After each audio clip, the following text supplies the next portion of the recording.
Your Excellency, our President of the Republic of Kenya, and the Commander-in-Chief of the Defense Forces, Your Excellency, the Deputy President of the Republic of Kenya. I'm also happy to be the first governor to refer to you as such, as the newly minted Deputy President, Honorable Chief Justice, and all judges of the Supreme Court.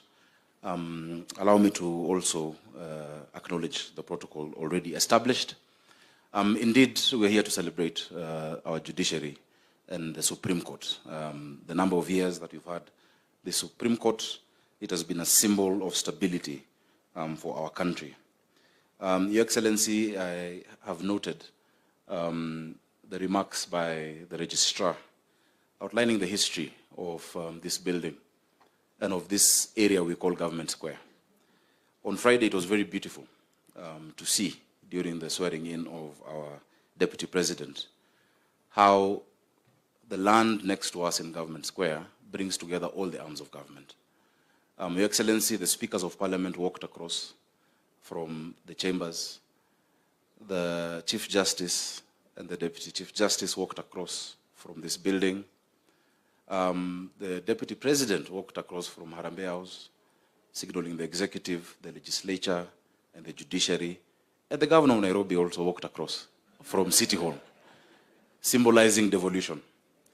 Your Excellency, it is not just on Friday. This entire area has a history. And it began as a church. In 1903, where we have parliament buildings today, there was St. Stephen's Church. And it started as a wooden and tin structure. It was called the Tin Tabernacle. From 1903 until 1950, when the Tin Tabernacle moved, because at that point, the Africans were moved to Jogoo Road, to what we have as St. Stephen's, and the Europeans moved to what we call All Saints Cathedral. But before that, in 1930, this building was put up as the first symbol of government authority around here. After we had the the judiciary building here in 1935, City Hall was built right next. So everyone else became a visitor after.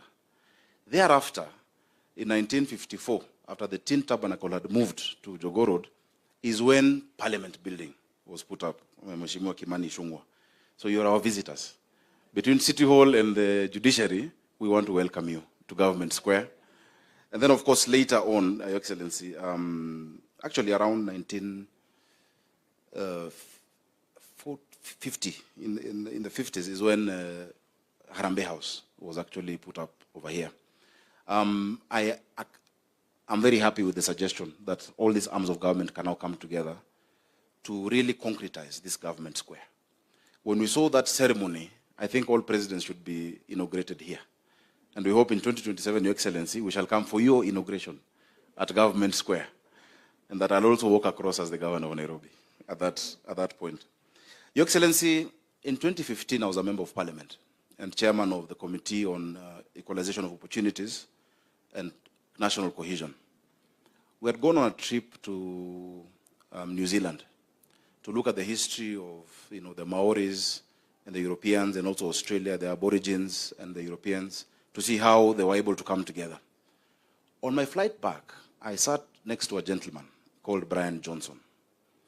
Brian Johnson, because now you have to have small talk. We met in the lounge and said hi, then we realized we share a name, Johnson.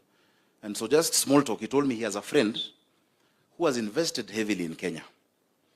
This friend of his had been in Russia, he had been in Europe, he had put in investment, it didn't work out, and he had run into trouble in Kenya. And so when this gentleman learned that I was a member of Parliament, he told me, why don't you meet our friend and have a discussion to see how you can help him. Those days I was a bit powerful. I was the chairman of the ruling party, TNA, so I felt I could help him.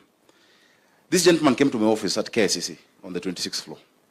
We had a cup of tea. He spoke about how Kenya is a great country, how we should market Kenya more. And then he finished and said, thank you, we will see you. And I told him, I thought you have a problem with your, what was called a little investment. He sat back down and told me, if you look at the amount of money we've invested in Kenya, if you look at the risk we've taken, if I needed to know somebody to sort out my problem, I would not invest in Kenya. This country has a strong judiciary. This country has the rule of law. My matter is in court. I am sure it will be adjudicated fairly. That gentleman Your Excellency, is Steve Jennings, and his little investment is Tatu City. He did not want to know anyone, but he knew because we have a strong and firm judiciary, we have the rule of law, we have a court that can stop a presidential inauguration, and also a court that can quickly, swiftly, following the due course, swear in a deputy president. After other institutions have finished their work, Kenya is a destination for investment. He told me, Your Excellency, he told me that even if he was given free land in some of the neighboring countries because of diplomacy I shall not mention, even if he got free land, he would not move there. Because a change of regime would mean risk to his investment. I really want us to appreciate the judiciary of the Republic of Kenya. Because, Your Excellency, without them, this would not be a destination for investment. We congratulate you for the number of years that you've had. We have had ups and downs in this country, but everyone has always known that there will be objectivity in your findings. But your objectivity also must not mean popularity. It must mean just doing the right thing. I was thinking this morning when I came, what does it feel like to be a judge of the Supreme Court? I don't know, Emeritus Mutunga, how does it feel like? Chief Justice Maraga, it's almost a godlike, the finality of your decision. You know, I would draw you to one of the poems by Khalil Gibran on punishment and crime. And he speaks to it, that must be exercised in a way that is judicious. Because ultimately, the ultimate judge is God. I really admire the judges of the Supreme Court that we have. You exemplify, that attribute that this country must be. And even us in other arms of government, we look up to you. On behalf of governors, I thank you because you have stood for devolution. You have supported devolution in this country. I remember as a senator marching to court, we frog-marched our speaker. He didn't want to go. He's now a governor, Lusaka, he's governor again. We told him, you must go. Because at that point, we felt devolution was under threat. The deputy president was also there, marching to the court, Professor Kindiki. But we found solace. And many times, the judgments will not be popular to us or acceptable, but they must be respected. And so I am happy that we have judges who are immune to popularity.